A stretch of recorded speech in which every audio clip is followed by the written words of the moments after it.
Bem, então hoje nós vamos falar sobre regressões com variáveis binárias, tá certo?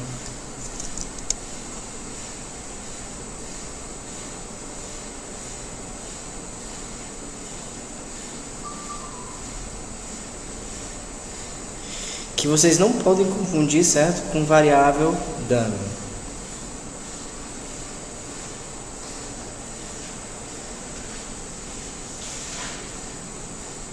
Tá bom?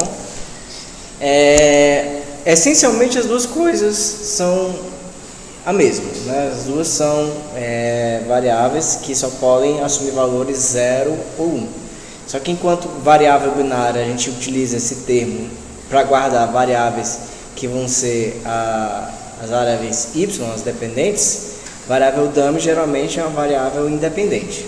Tá? Então praticamente essa é a grande diferença. Tá? Mas essa diferença, tá? Ela vai ser responsável por coisas completamente distintas na hora da gente fazer a análise dos dados da regressão, tá certo? Enquanto que com variável dummy você pode utilizar o modelo OLS sem problema nenhum, com variável binária isso perde completamente o sentido, tá certo? Então, o que são variáveis binárias, tá? Deixa só claro aqui. Ocorrem quando a variável explicada, a y, tá? Só pode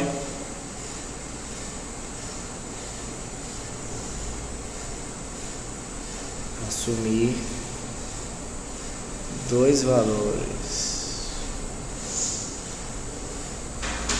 ou é y igual a 0 ou y igual a 1,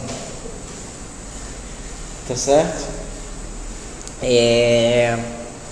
Claro que não vai ser 0 ou 1 assim, em termos práticos, né? Em termos práticos isso aí vai caracterizar outras coisas, né? Tipo, se a pessoa compra ou não compra determinado serviço, se a pessoa paga ou não paga um determinado empréstimo, se uma empresa vai ou não à falência, tá? Então, são exemplos nesse sentido, que a observação ou se enquadra em determinada característica ou ela não se enquadra, tá certo? Então, alguns exemplos, tá, de variáveis que podem ser vistas como variáveis binárias, tá?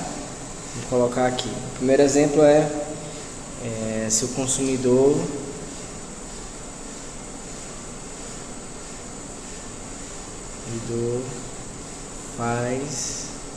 realiza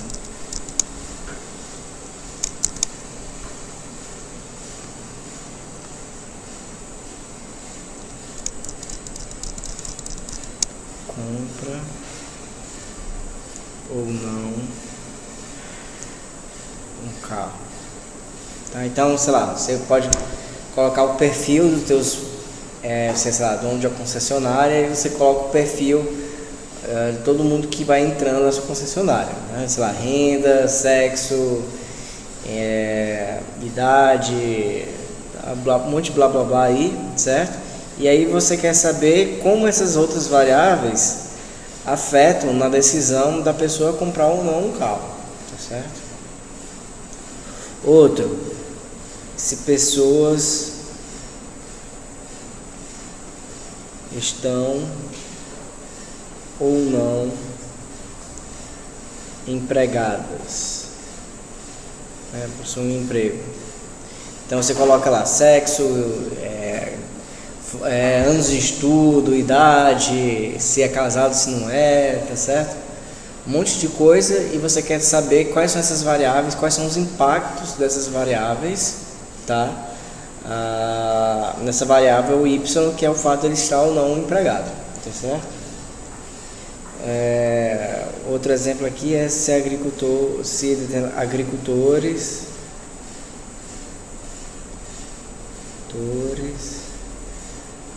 usam ou não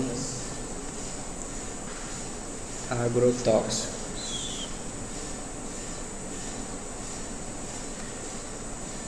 Beleza? Então, sempre que você quiser explicar uma variável binária, tá? Você vai utilizar o modelo que nós vamos apresentar a seguida, certo? Então, vamos fazer uma pequena revisão do que pode ser feito, né? Então, tipos de modelos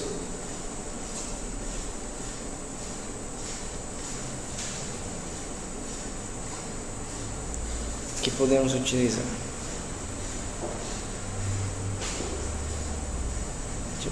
Tipos de modelos. Então, a gente vai aprender aqui o primeiro tipo, que é o modelo que a gente já conhece, que é o modelo de regressão linear, que dentro desse tópico vai ser conhecido como probabilidade linear.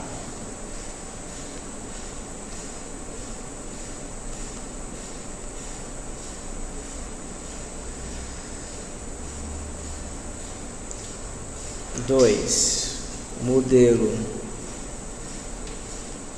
logit, que é chamada de probabilidade logística. E o modelo que é o irmão desse, tá? Que é chamado modelo probit,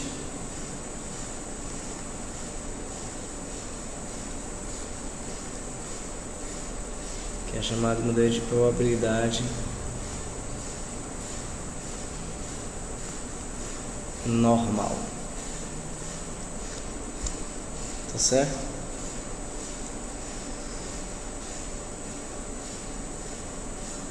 Então, o que foi que a gente aprendeu, né? A gente aprendeu que quando você tem uma variável y, tá? Que pode assumir qualquer valor real, a gente utiliza o modelo LS. Como é que é o modelo LS? O y, ele pode ser escrito como uma combinação linear de algumas variáveis, x, né? Multiplicadas por alguns parâmetros, que são os betas, né? E aqui a gente utilizava alguns estimadores, tá? Então o estimador que a gente mais utilizou foi o estimador LS, que é xtx a menos 1 xty, né? Já em modelos binários, que são os que a gente vai estudar hoje, a gente vai ter que fazer um truque, certo? Um truque, uma manipulação algébrica nas variáveis, tá? Que a gente não vai olhar exatamente para a variável y, a gente vai olhar para a variável que a gente vai criar, uma nova variável chamada p, e a p é a probabilidade da variável y_c1 dados os valores que você recebe das outras variáveis, tá? Então, a variável y é 1 ou 0, né? Então, por exemplo, você quer analisar quais são os fatores que impactam as empresas de determinado setor pedirem ou não falência. Então ela pode pedir falência, digamos 1, e não pede falência 0. Então você coloca todos os fatores lá que você acha, que você julga importante, né? Tipo grau de endividamento da empresa, tá? Tipo societário da empresa, anos da empresa no mercado. Você colocar um monte de coisas, de variáveis, tá? E você vai computar não o y, né? Mas você vai rodar com essa variável p, que é a probabilidade do y ser 1, né? E, consequentemente, a probabilidade do y ser 0 vai ser 1 menos p, tá certo? Então,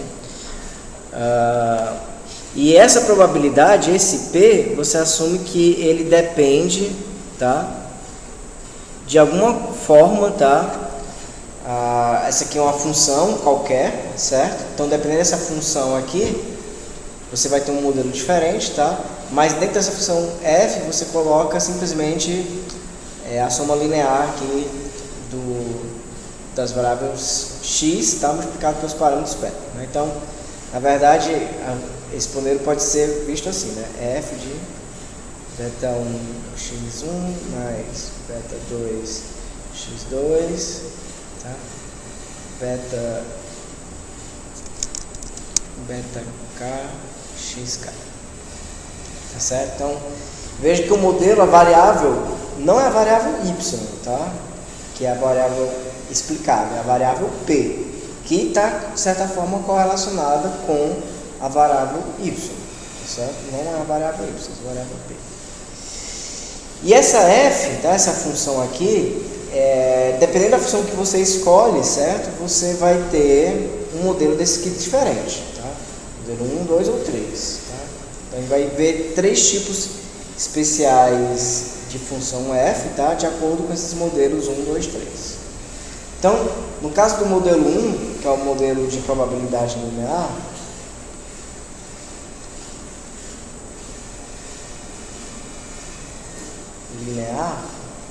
certo? Você vai ter que essa função f de x, tá? É a própria identidade, tá? Então, beta x vai ser o beta x também. Ou seja, você vai ter que aquele p, que é a probabilidade do y ser 1 dado x, vai ser escrito como sendo beta x. Então, veja que esse modelo aqui não tem nada de diferente do modelo que a gente via antes, que era o modelo... sempre mais um erro, tá? Anterior aqui, mais um erro. Veja que esse modelo aqui não tem nada de diferente com o modelo OLS padrão que a gente viu nas aulas anteriores. A única diferença é que, em vez de você usar a variável y, você vai utilizar essa variável auxiliar p aqui, tá? Mas o modo de estimar aqui vai ser praticamente o mesmo, tá? Você pode inclusive usar o OLS padrão para estimar isso daqui, tá? Só que tem um problema, né? Tem algumas observações aqui desse tipo de modelo, tá? Então, este modelo, então você vai estimar, né? Você vai achar aqui o beta chapéu. Sabendo o beta chapéu, você consegue saber o p chapéu, né? Que é a probabilidade estimada, tá? Então, nesse modelo, ele tem um problema, tá? Ele não garante que essa probabilidade estimada, tá, esteja entre 0 e 1, tá? Então, não faz sentido, tá? De repente você acha que, por exemplo, você está fazendo a análise, né, de se a pessoa vai ou não comprar um carro na sua loja. Você põe lá sexo, renda, blá blá blá. Aí você descobre que se você colocar uma pessoa com renda de R$1 milhão por mês, a probabilidade de ela comprar um carro na sua loja é de 130%. Não vai fazer sentido isso, tá? Porque probabilidade, por definição, é uma coisa que está entre 0 e 1. Tá? Então, o grande problema é que a função linear, certo? Essa função aqui é uma função linear, você pode entendê-la como uma reta generalizada, digamos assim. Ela é infinita, tanto para cima quanto para baixo. Tá? Quando você tinha uma variável y, né, isso não teria problema nenhum, porque a y, a princípio, poderia tanto ir para menos infinito ou para mais infinito. Né? Então, por exemplo, se a y fosse log renda, log da sua renda, então log a renda pode ir de menos infinito até mais infinito. Então, não vai ter nenhuma inconsistência de você achar alguns valores estimados, tá, muito negativos ou então muito positivos. Mas, quando a variável em questão é uma probabilidade, por definição, é interessante, tá, que os valores estimados, tá, os valores estimados da variável explicada estejam entre 0 e 1, tá certo? Faz sentido isso para vocês? Então, você pode usar a probabilidade linear? Pode, mas ela é teoricamente problemática, né? Então, a gente quer evitar modelos que já na teoria já apresentem problemas, tá? Porque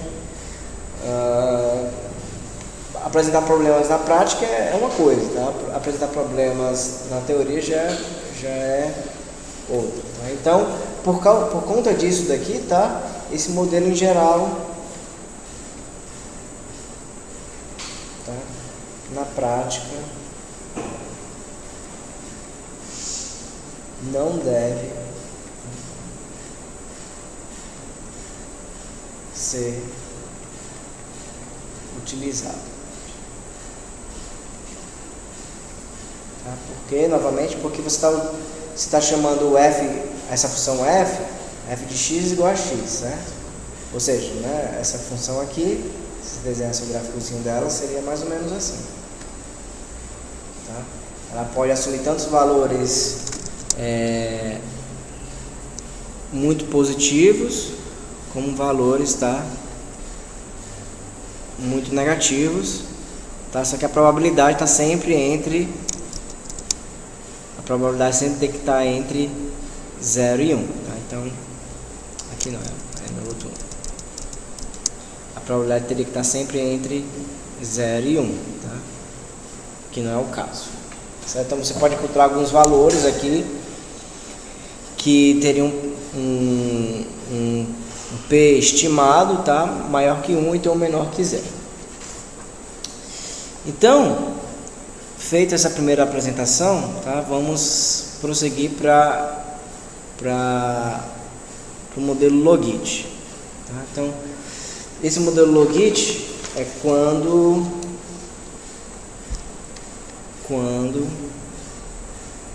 f é a função logística.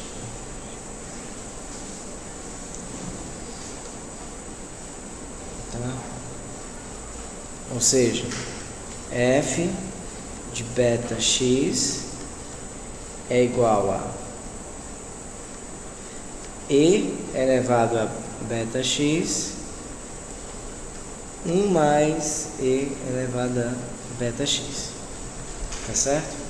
Essa função ela tem uma característica bem especial, certo? O gráfico dela é mais ou menos assim.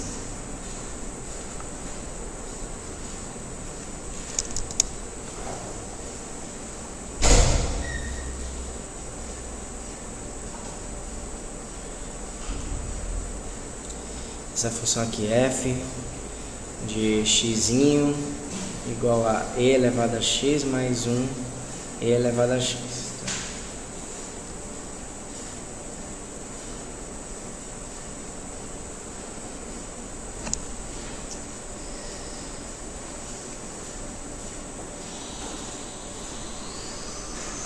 Então, ela é sempre positiva, tá? Porque isso aqui tudo é sempre positivo. E ela está sempre entre 0 e 1, tá? Está sempre entre 0 e 1. Então, qual a vantagem disso, tá? Porque os valores estimados, tá, do parâmetro P, eles vão estar sempre entre 0 e 1, certo? E isso daqui garante que o valor do parâmetro não, né? Do valor estimado P está sempre entre 0 e 1. E aí faz mais sentido você pegar algum valor, estimar, e você vai sempre encontrar entre 0 e 1. Certo? Então, uma coisa importante desses modelos de variável binária é que você sempre vai falar em termos de probabilidade, não em termos de a pessoa comprar ou não o seu carro, digamos assim. Então, se por exemplo, você vai lá e estima um modelo com 10 mil observações, aí chega um novo cliente, você pede para você utilize seus parâmetros estimados, tá? Os beta chapéus lá, para saber o P chapéu, ou seja, para saber a probabilidade daquele teu cliente comprar o carro. E aí, de acordo com o modelo, você vai ver que a probabilidade dele comprar o carro é, sei lá, 80%, de acordo com as características dele, certo? Então, a vantagem de você utilizar essa função aqui é que você sempre vai encontrar valores estimados de probabilidade que estão entre 0 e 1, tá? Então, vão ser coisas que fazem sentido, certo? Alguma dúvida até aí? Não. Mas eu acho que a gente vai falar na frente depois. Tá. Aí se for falar essa pergunta. É. Então, a outra função que a gente pode utilizar também, que também é boa, tá? É quando f é a função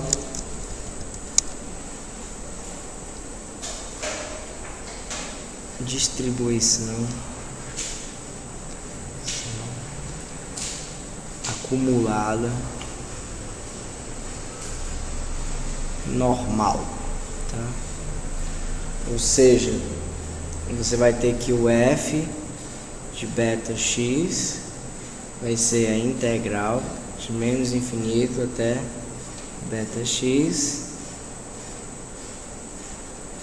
dz, onde esse φz aqui é exatamente a distribuição normal padrão.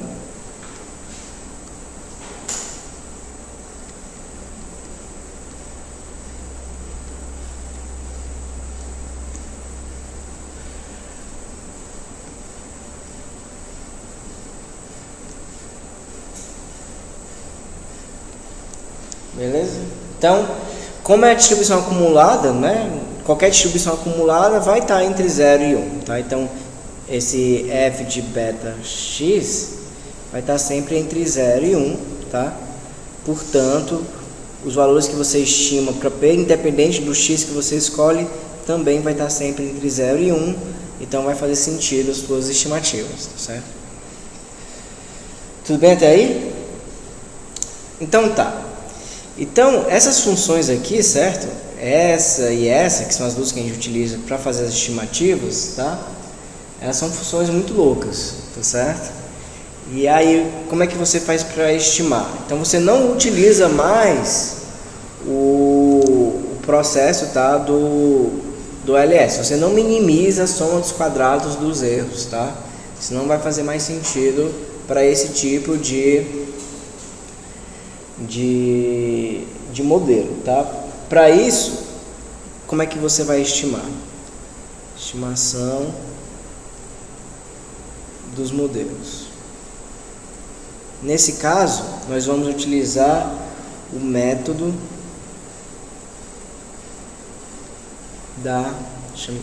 chamado máxima vero.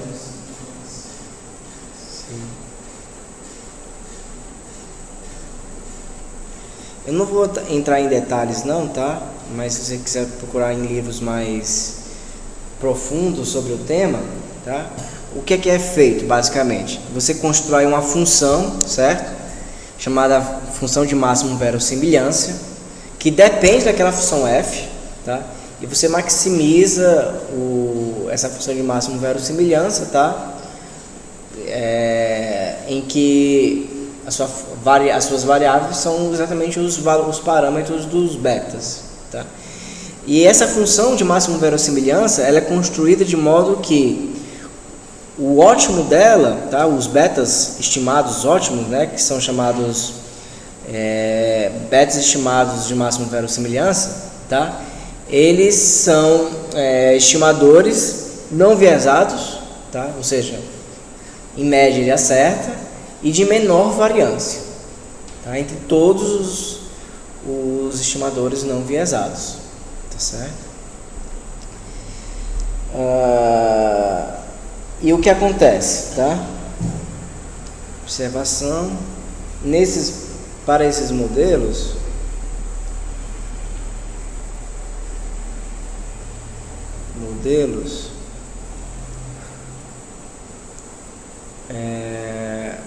o valor do estimador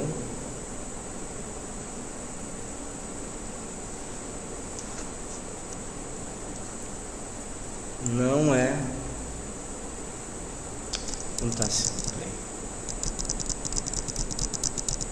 a fórmula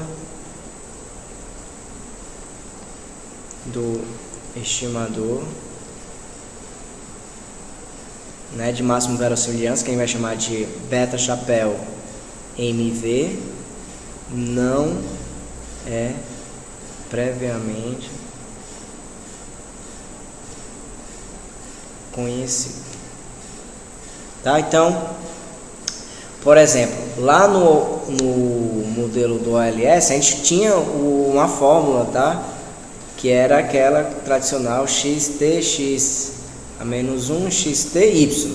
É uma fórmula fechada para você saber como calcular as estimativas. Para o modelo de máximo verossimilhança, você não tem isso, tá? Você não consegue achar uma fórmula fechada, tá? Nesse caso,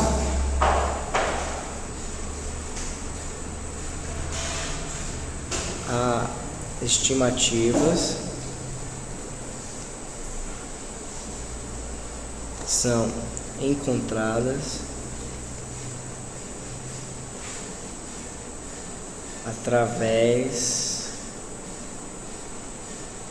de aproximações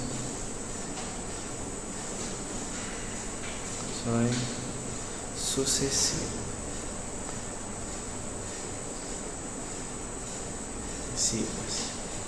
E esse método, tá, de você encontrar estimativas através de aproximações sucessivas é chamado método. Tem vários métodos, mas o mais utilizado é o método de Newton-Raphson. Tá certo? Então, vou explicar mais ou menos qual é a ideia que está por trás. Então, em termos, você quer achar um beta, certo? Beta chapéu, o beta estimado, que maximiza determinada função. Maximizar determinada função é achar um parâmetro, tá? Que faz com que a função esteja no ponto máximo, né? Ou seja, para trás ela está crescente, para frente ela está decrescente, né? Assim.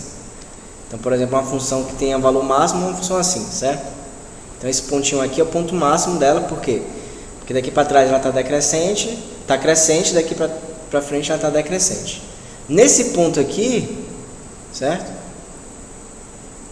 O valor dela, não o valor dela, tá? O valor da derivada dela é zero. Então você tem que achar o quê? O zero de uma função.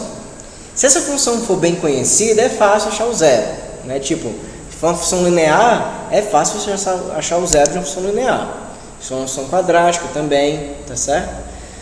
Mas quando essa função é muito doida, tá? É difícil você achar o zero de uma função muito doida, né? Então, por exemplo, uma função mais ou menos assim, ó. Função assim, sei lá. Então, como é que é esse método de Newton, né? O método de Newton é mais ou menos assim. Você pega um determinado valor, tá? x0, e você testa se esse x0, o f dele, o f', né? Na verdade, o f' aqui é positivo ou não. Se for positivo, você pega aqui a derivada até bater, certo? Pega a reta derivada até onde a reta derivada bate no eixo x. Aí você põe x1. Aí você testa esse x1 aqui é positivo ou negativo ou é zero. Se for positivo, você faz de novo essa interação.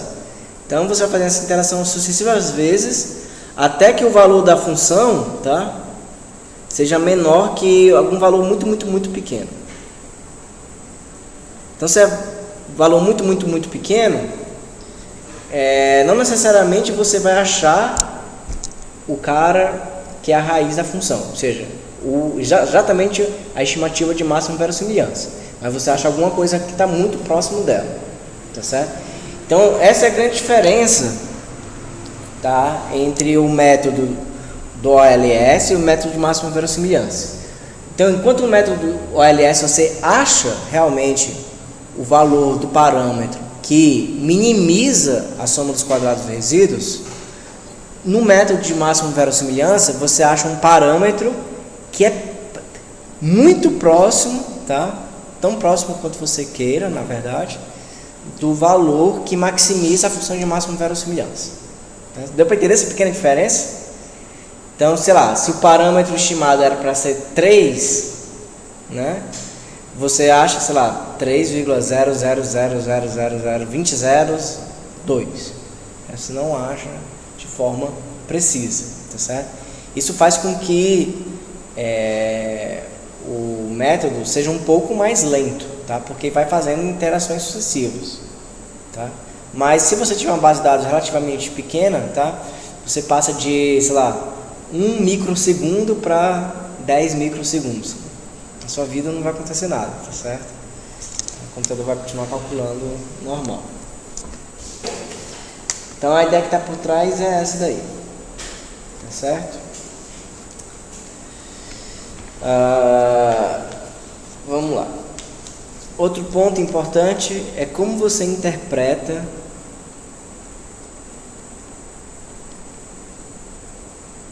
interpretação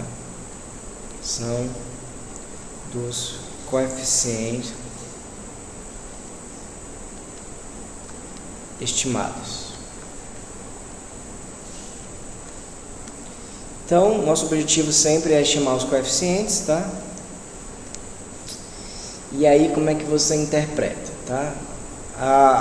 Aí existe uma mudança de interpretação em relação ao modelo do OLS, tá? Primeira coisa, se o beta J, tá? Um determinado beta J chapéu for positivo, tá? E significativo, tá? Põe 3 estrelinhas aqui, tá? Significativo. Como é que você pode interpretar isso daqui? Você interpreta da seguinte maneira, que um aumento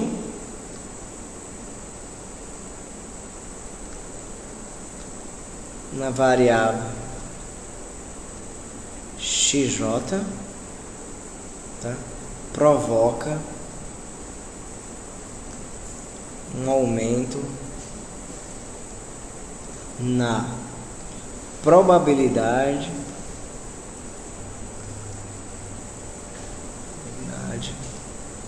da variável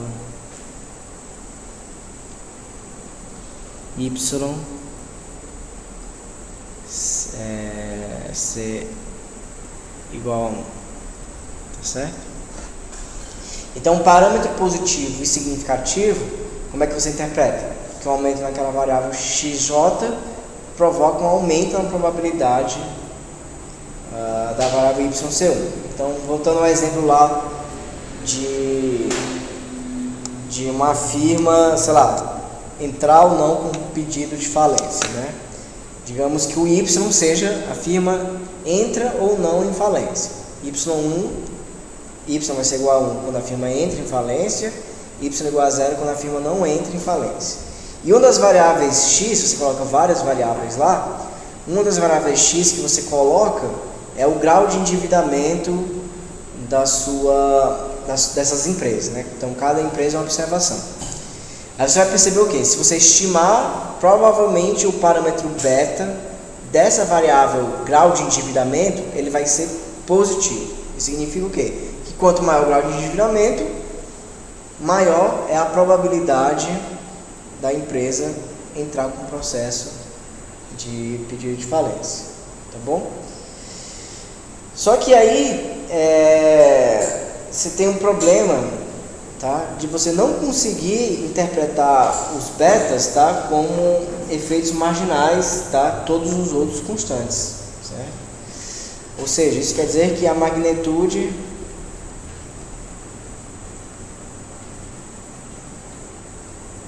de beta i não pode ser interpretada,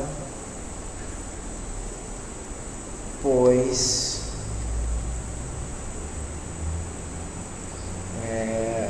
os demais valores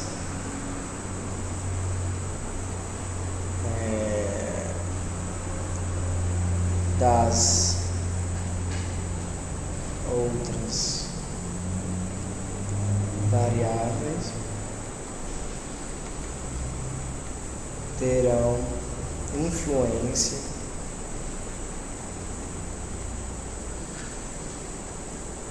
sobre a probabilidade.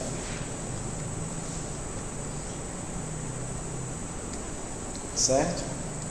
Vou tentar ser mais claro nesse ponto aí.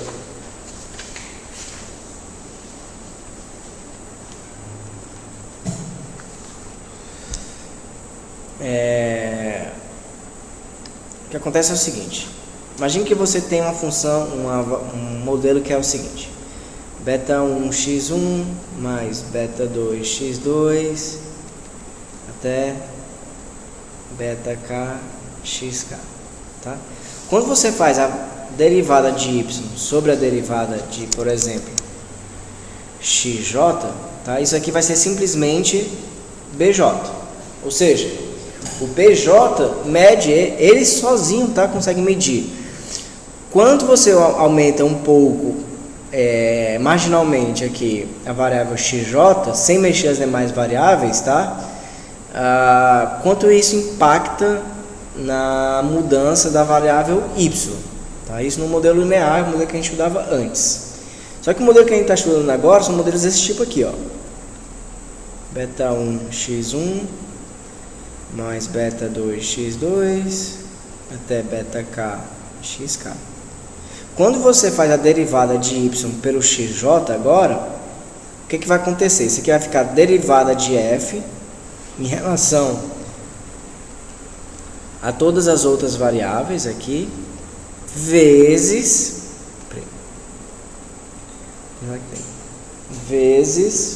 o beta j.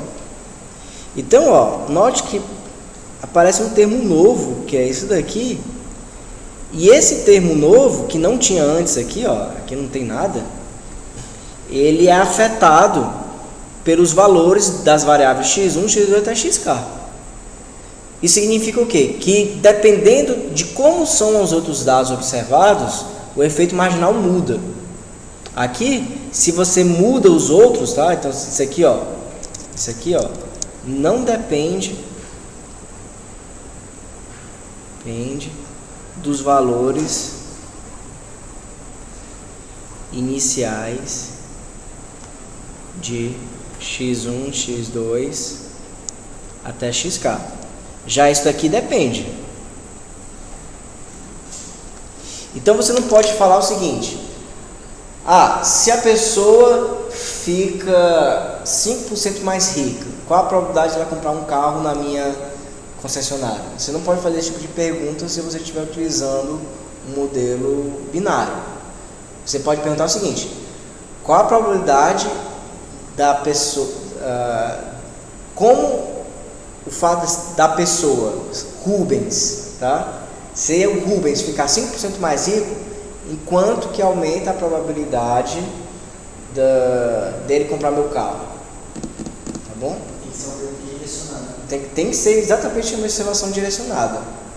Aí pergunta: qual a probabilidade da Giovana se ela aumentar a renda dela em 10%, enquanto que aumenta a probabilidade dela comprar um carro na minha concessionária? Então, se eu pegar o Rubens aumentando a renda dele 10% e a Giovana aumentando a renda dela 10%, o teu efeito marginal, tá? Na probabilidade de você comprar o carro é diferente do dela. Porque vocês têm variáveis completamente diferentes. Você é homem, ela é mulher, sei lá, você é casado, ela não é, sei lá, você é empresário, ela não é, tá lá, entendeu? Um monte de coisa. Então vai depender das observações iniciais. Quer fazer uma pergunta, Giovana? Eu posso considerar esses detalhes que você falou como as minhas variáveis de controle? Não, porque para cada observação para cada observação você tem um efeito marginal, tá certo?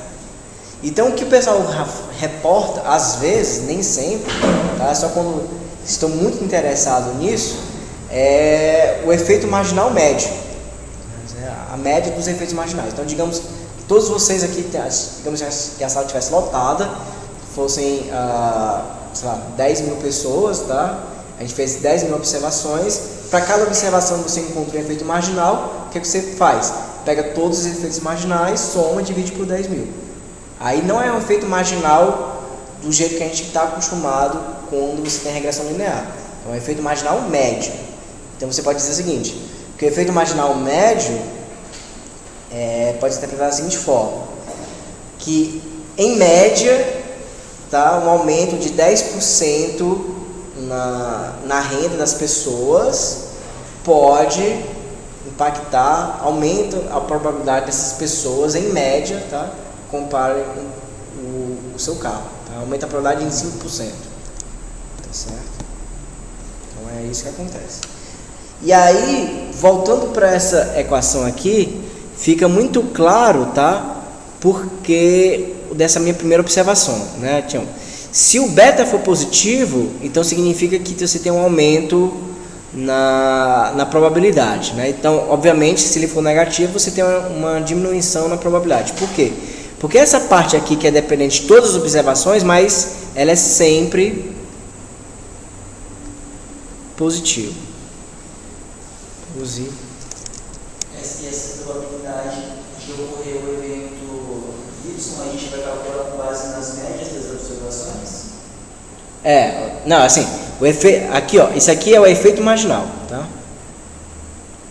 Efeito marginal de uma mudança na variável xj na variável y.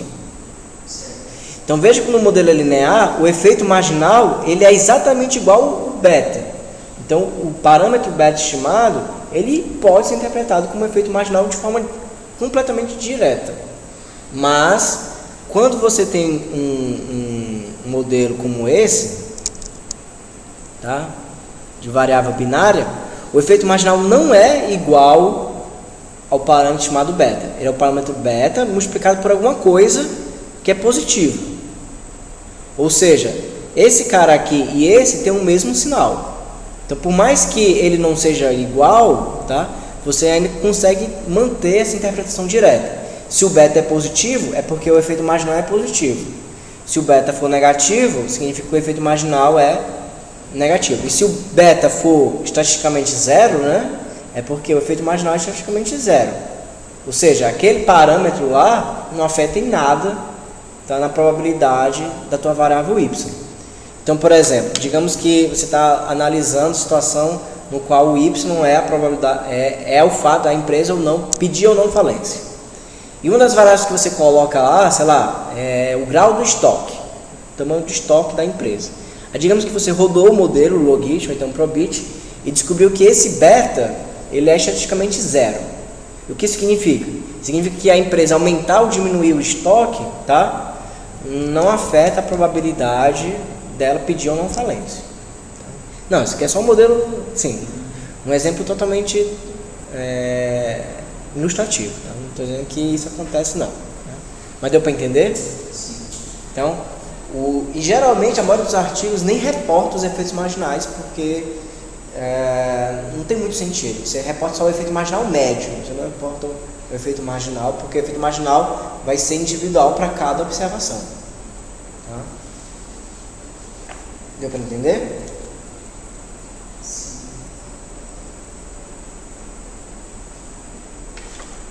E aí, vamos entrar em mais detalhes, tá, dessa parte dos efeitos marginais, tá?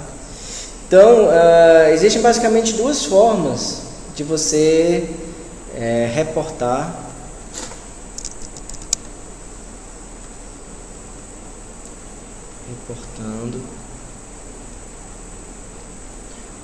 os efeitos marginais, tá? Então, se for muito importante, tá, para sua pesquisa, então você vai ter que reportar os efeitos marginais. Existem praticamente duas formas, tá?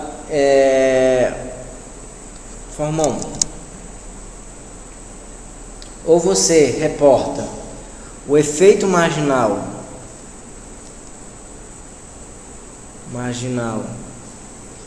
da média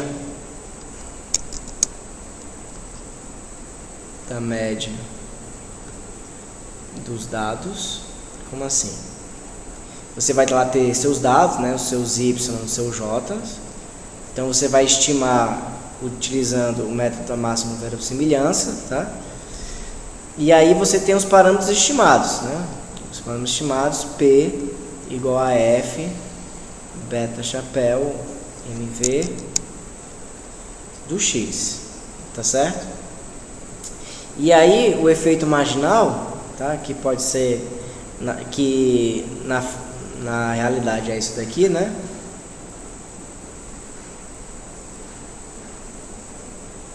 De forma individual, tá? Que é um produto.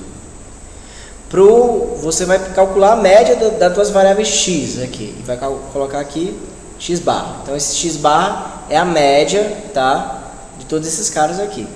Então você está calculando o efeito marginal sobre a média das variáveis. Então digamos que tem vocês, né? Vocês são as minhas observações.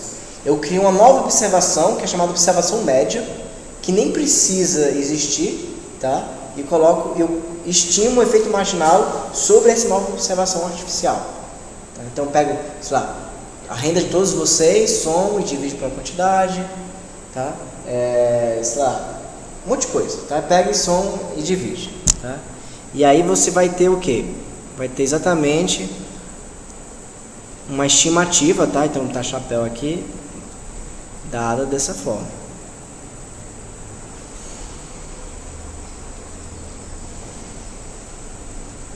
Tá bom? Então, o que é isso daqui? Isso daqui é simplesmente, ó, aqui o jogo de palavras vai fazer toda a diferença. Aqui é o efeito marginal da média dos dados. É uma primeira forma de você fazer isso daí. E a segunda forma, tá? É o chamado efeito marginal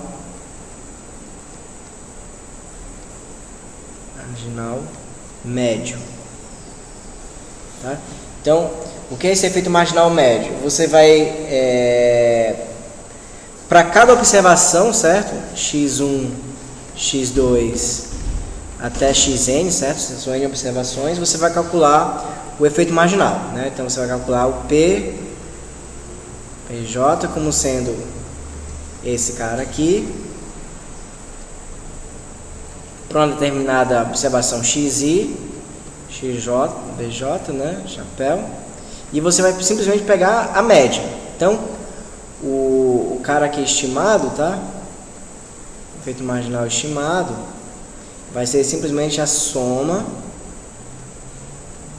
de todos esses efeitos marginais aí, que é um I, beta J, com I variando de 1 a N, dividido por N. Então você vai pegar o efeito marginal de cada observação, somar e dividir pela quantidade de observações, tá certo?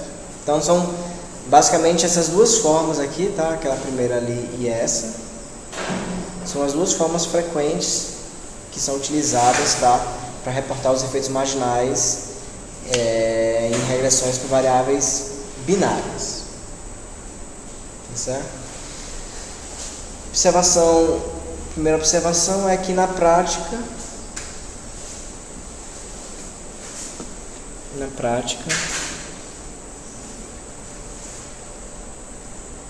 os dois valores, né, aqueles dois valores anteriores são muito próximos.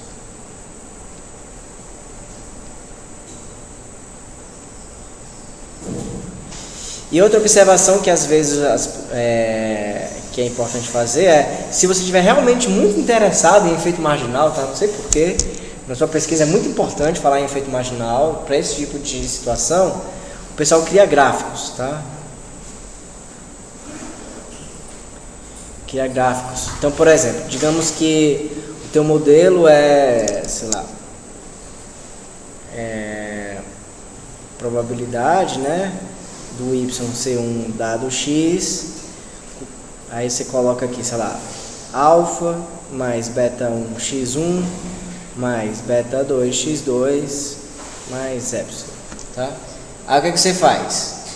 Você calcula o efeito marginal, tá? Aqui você vai ter duas variáveis importantes, né? O beta 1 e beta 2. Você calcula o efeito marginal e você vê como o efeito marginal muda de acordo com o que você muda nas outras variáveis. Então, por exemplo, aqui você pode calcular efeito marginal de P sobre x1 quando você muda a variável x2. E aqui você pode calcular efeito marginal do x2 quando você muda a variável x1. Então, por exemplo, então uma coisa mais ou menos assim, outra coisa assim. Tá? Então, isso aqui quer dizer o quê? Que o efeito marginal diminui, o efeito marginal de x1 sobre a variável p diminui quando você aumenta a variável x2. E um gráfico assim quer dizer o quê? Que o efeito marginal de x2 aumenta quando você aumenta o x1, tá? Pode ser que as duas fossem decrescentes, pode ser que as duas fossem crescentes, tá? Aí você vai fazendo esse tipo de análise. Então, digamos aqui que x1 é grau de endividamento da empresa.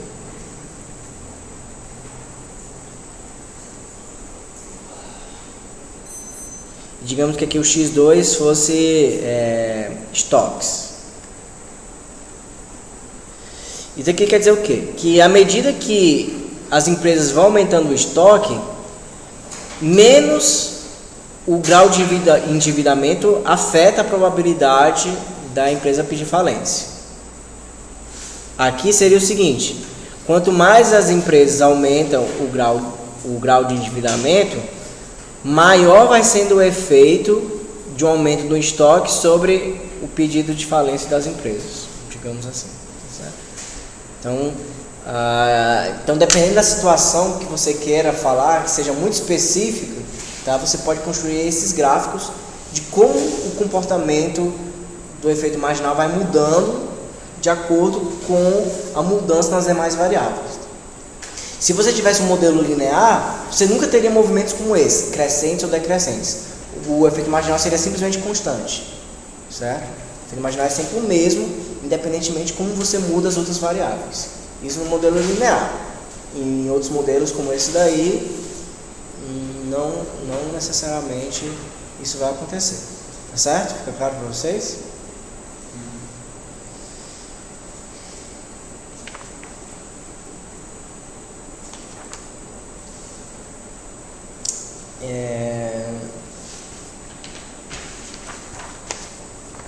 Vamos lá. Entrando já na última parte, tá? Que é como você mede, tá? Medindo a qualidade da regressão.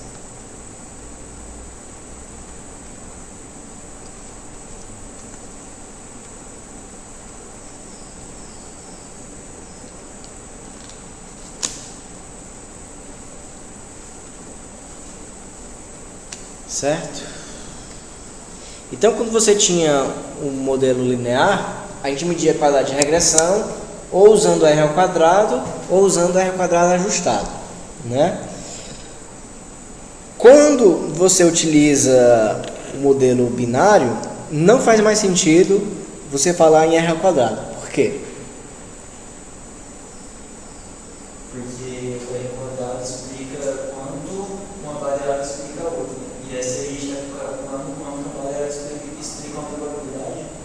Mais ou menos. É mais profundo que isso. Alguém saberia dizer? Meio pontinho na prova. Na verdade, quando você for pedir para qualquer software, ele não vai nem reportar um R ao quadrado. Ele nem tem como calcular um R ao quadrado. Por quê?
E aí?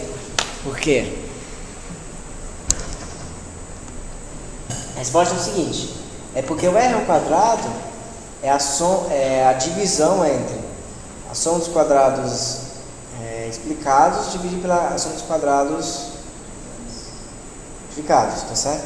Isso só faz sentido se você estiver falando em soma de quadrados, ou seja, o LS é minimizar a soma dos quadrados, dos resíduos. Aí você não está fazendo nada de soma de quadrados resíduos, tá certo? Então não tem sentido você falar aí nesse tipo de situação. Você poderia até calcular um R ao quadrado, mas ele não teria, você não teria como colocar R ao quadrado entre 0 e 1, tá certo? Por exemplo, ou seja, ele perderia totalmente sentido pelo qual ele é empregado no modelo anterior, tá certo? Você pode calcular a soma dos quadrados, sei lá, dividir pela soma dos quadrados explicada, mas isso não vai fazer sentido nenhum, tá certo?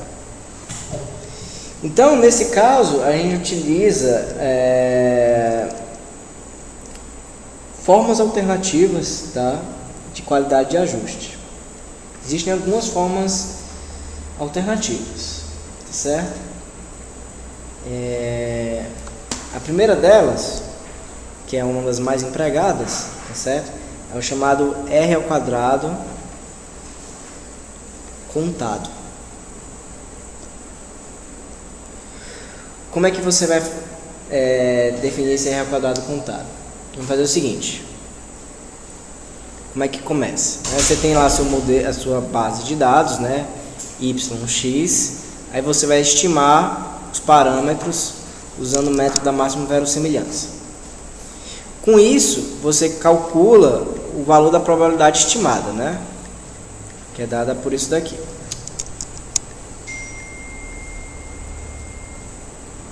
Tá certo? E aí, a partir da probabilidade estimada, você vai estimar o Y. Como é que você vai estimar o Y?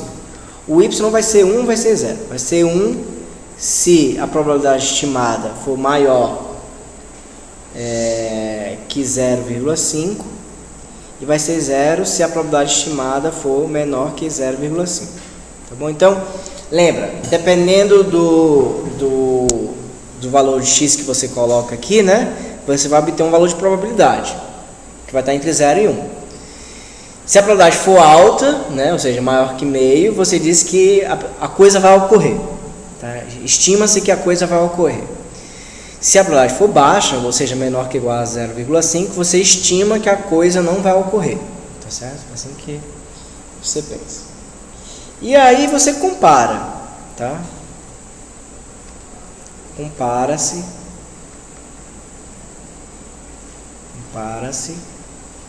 o valor do Y chapéu estimado com, né, para cada observação, com o valor real dessa variável Y, tá? Então, eu posso pegar, rodar o modelo, vou ter uns parâmetros betas, tá? E aí eu vou estimar esse Y, seguindo aquela regrinha lá. Pode ser que às vezes que o valor estimado seja diferente desse valor aqui, tá certo? Então, o R ao quadrado contado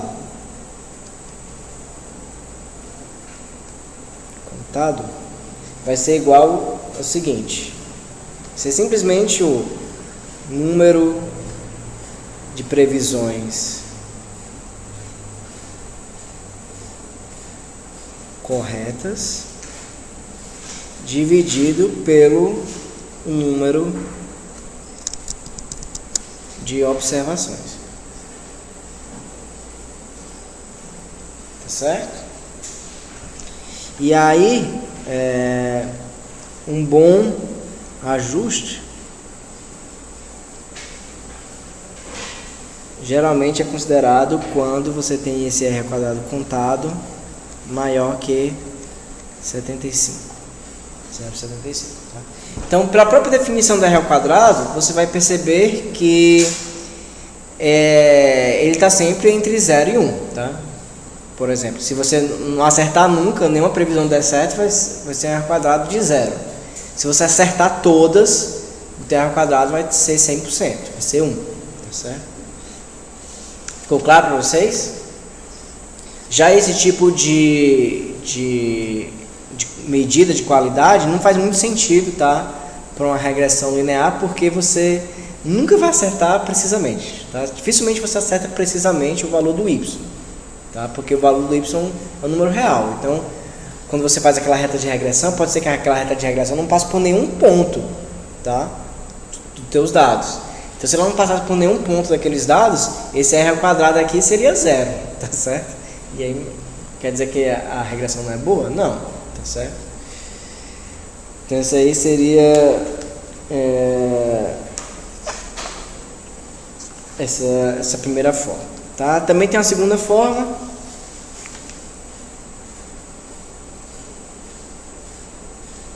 tá? Que eu vou colocar para vocês, que é baseada no próprio método de máxima verossimilhança, tá? Então, seja L u R, tá? O valor da função de máximo verossimilhança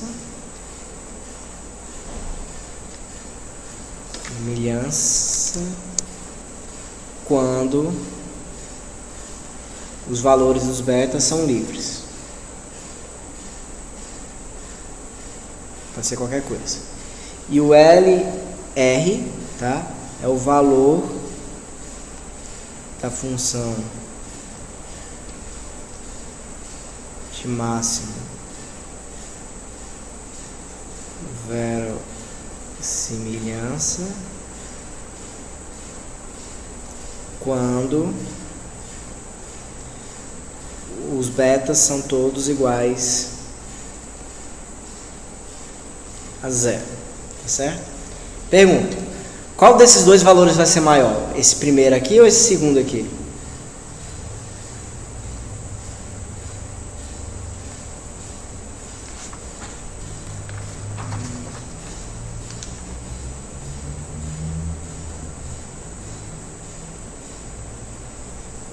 O primeiro vai ser maior, né? Porque são livres, tá? Então, se é livre, você pode atingir o máximo. Se aqui você está preso numa determinada região, então você não. Aqui você consegue assim. Digamos que a função de máximo verossimilhança seja essa daqui, tá? L. E aqui você vai encontrar o ponto, tá? L u R, que é o máximo, tá? Quando o beta é exatamente igual ao estimador de máxima verossimilhança. E aqui, ó, vai ser quando o beta é igual a 0. Tá? Então, quando você tem um cara preso igual a 0, você tem um determinado valor da função. Quando você está livre e você está pegando o máximo, você tem o máximo da função. Então, vai ser maior. Tá certo? E aí, quem que vai ser a medida de ajuste? A medida de ajuste vai ser r ao quadrado igual a 1 menos LR sobre LUR elevado a 2 sobre N. Tá? Não me perguntem por que essas coisas foi definida dessa forma, tá? Mas foi definida assim. Importante perceber que esse carinha aqui, tá? Ele é no máximo 1, tá certo? Ele é no máximo 1. Na verdade, você consegue provar que esse cara aqui está sempre entre 0 e 1, tá? Que tá menor que 1 é mais fácil você perceber, tá? Mas entre 0 é um pouquinho mais complicado.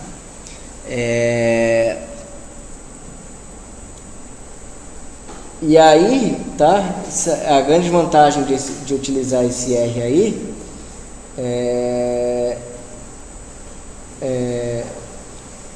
que ele tem essa medida de qualidade de ajuste, tá certo? E uma terceira forma, tá? Essa bem popular, é a chamada medida de McFadden. Então, como é que é essa medida de McFadden? É a seguinte: MF é definida como sendo 1 menos log de LUR sobre log de LR. tá bom? Essa aqui é bem popular. Essa e o contado, tá? São as duas mais populares, tá certo?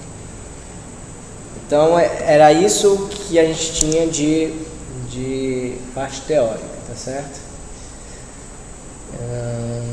Rubens, a sua pergunta.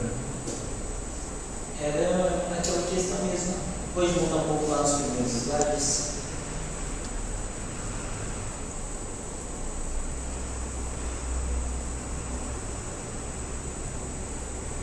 Esse é o primeiro slide. Pode passar um pouquinho.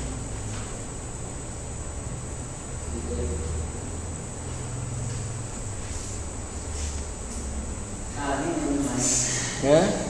Nem lembro mais. Mas eu acho que é tipo assim, alguma coisa. Mas você já falou já que era a questão para o número de observações corretas pelo número de observações totais. O contado, né? Que era para medir a qualidade da regressão.